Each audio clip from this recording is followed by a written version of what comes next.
That's what treaties are about. Treaties are about trying to figure each other out for our entire lives. It's not about a used car sale, which is how the courts often think about treaties in terms of the best analogy I can use is a used car sale. You know, a used car sale, you go to a car lot, take a look, I like that car.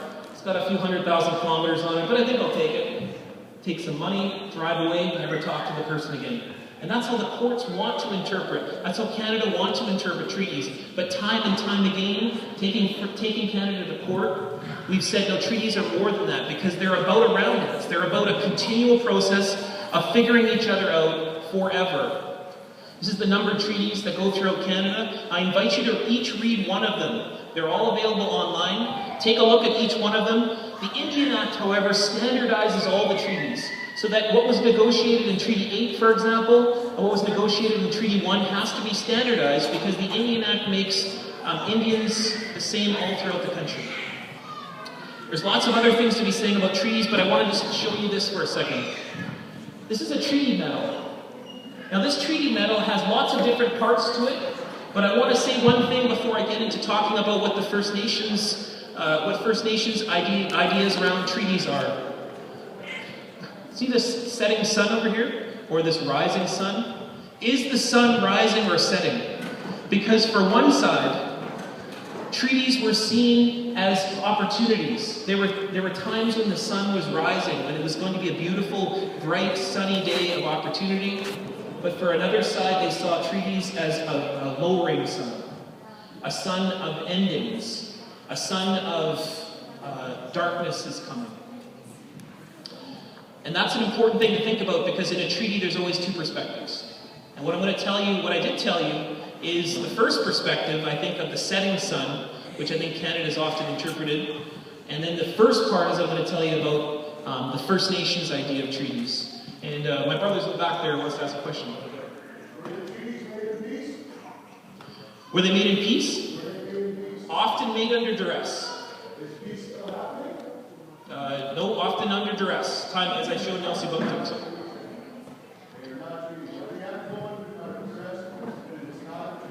Good, great question. Great point. I think what my brother, can I just say what you just said? What my brother over there said was that there's no such thing as a treaty when one side is under duress.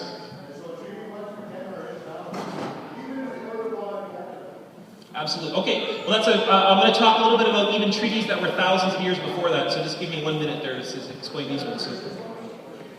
Now, what First Nations, and particularly, and I come from the Anishinaabe tradition, so this is a very Anishinaabe-centric kind of way of seeing about treaties, but, you know, forgive me, but because I think for many Cree, I think that there's some similarities.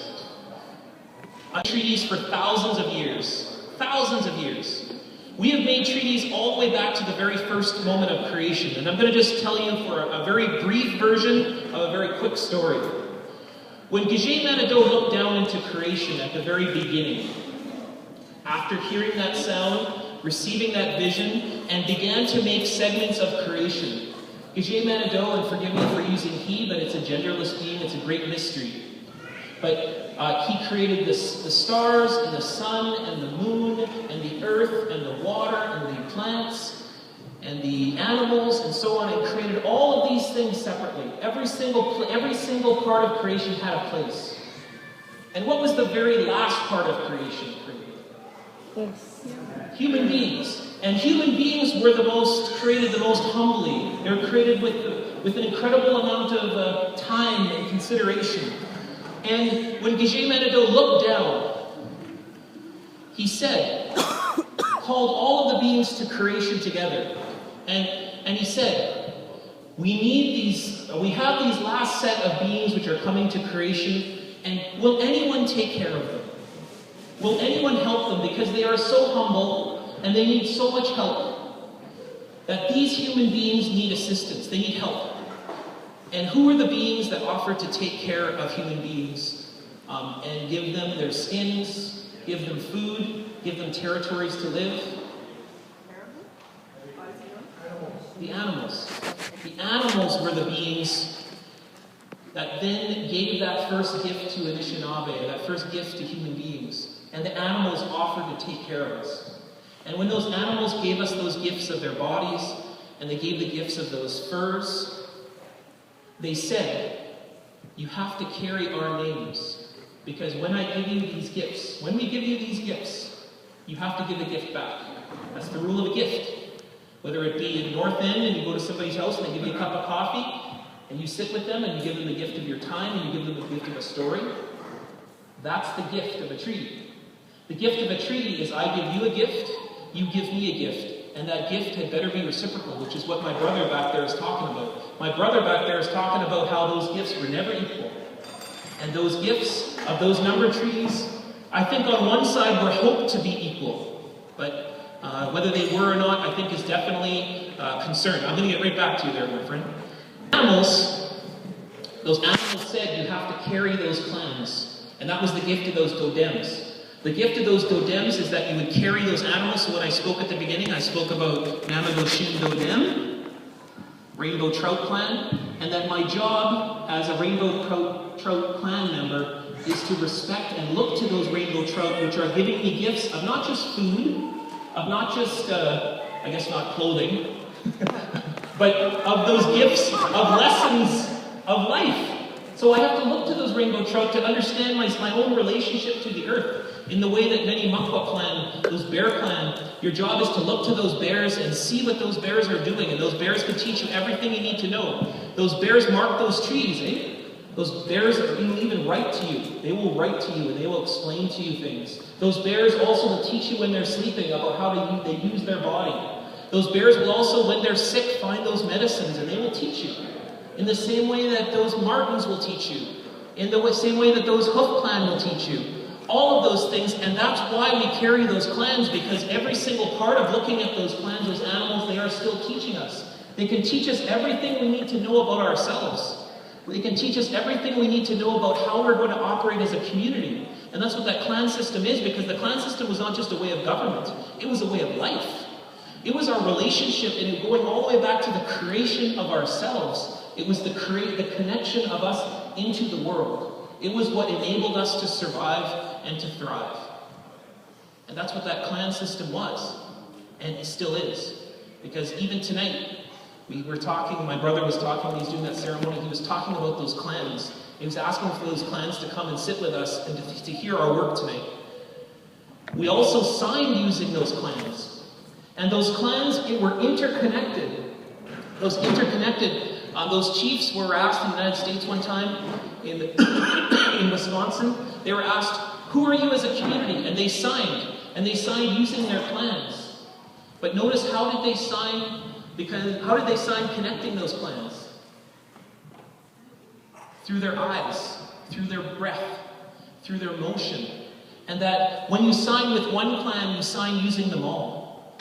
So I want you to think about, as much as I'm a Rainbow Trout clan, I still have jobs. And the job that I have is to respect those hoof clan, to respect those Crane clan and the Loon clan, and I could just talk about clans all night long. But what I really want, oh great, I'm spill another one, great. So, now this is what we did when the newcomers came. When the newcomers came, we signed using our dodems. When we signed using our dodems, we were explaining to them something. And this is the Treaty of 1701, made after 100 years of war. 100 years of conflict between the Haudenosaunee and the British on one side, the 5 nations, later the 6 nations, and the British on one side. And then on the other side, there was the Wendat, the Anishinaabe, and the French. The Three Fires Confederacy, actually, so Odawa and Potawatomi as well. And that this set of signatures were incredible gifts. Because these 3 signatures right here, and you can actually look at all these kind of different ways in which each community represented ideas of peace, because 100 years of a bloody conflict was going to end by this treaty with pipes, with breath, with sharing of land, with the thinking of the plants and the trees. But this treaty, those 3 signatures are from Boating. They're from Sault Ste. Marie, and they're signed using hoof clan. And those hoof clan members, if you ever look at a hoof clan member, especially deer, take incredible care over their young people, their young beings. And you can learn everything you need to know about love and patience and understanding by looking at deer, by looking at those hoof glands. And that's what Anishinaabe were saying. They were saying, take care of the deer because the deer will teach you how to live in this treaty. Much in the way in which deer have always taught Anishinaabe how to live. You don't have to be from any clan, you can just look to the deer and receive those gifts.